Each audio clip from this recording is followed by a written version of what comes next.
दशहरा बड़ा लागेला भावन, मैया के मंदिर सजेला सुहावन। चढ़ते दशहरा बड़ा लागेला भावन, मैया के मंदिर सजेला सुहावन। सब पूजा करो ताटे लोग भोरा के भोरा के भोरा के। मैया गईली बगावा पर चढ़ के, देखो ललकी चुनरिया ओढ़ के। मैया गईली बगावा पर चढ़ के, देखो ललकी चुनरिया ओढ़ के।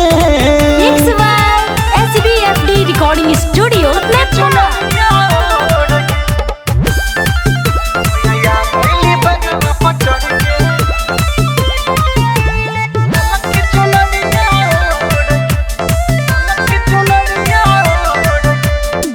चुनरी में सुनहरी तगेली मैहर वाली, बेटा ढाउर खार बाडल के पूजन थाली।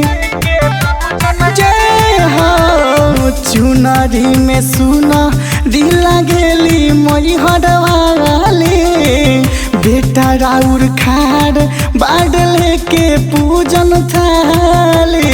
पान कसरी लैनी अड़ौल के फूल हो, हमरो तो पूजा माई कर कपूल हो। कब से खाना बानी हाथे जुनू जोड़ा के जोड़ा के जोड़ा के। मैया गईली बगावा पर चढ़ के, देखल लकी चुनरिया ओढ़ के। मैया गईली बगावा पर चढ़ के, देखल लकी चुनरिया ओढ़ के।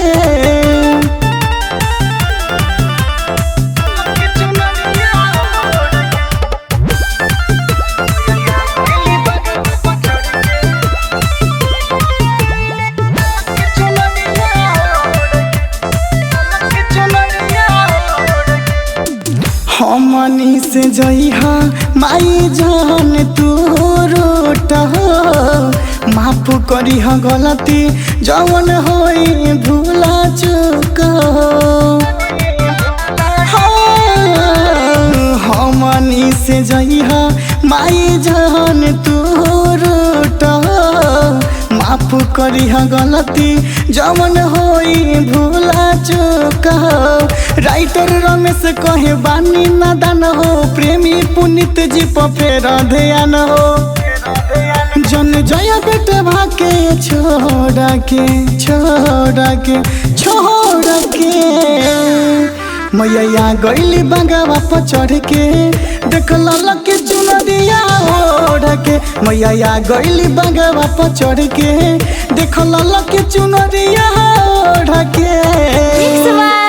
SBFD recording studio Nepal.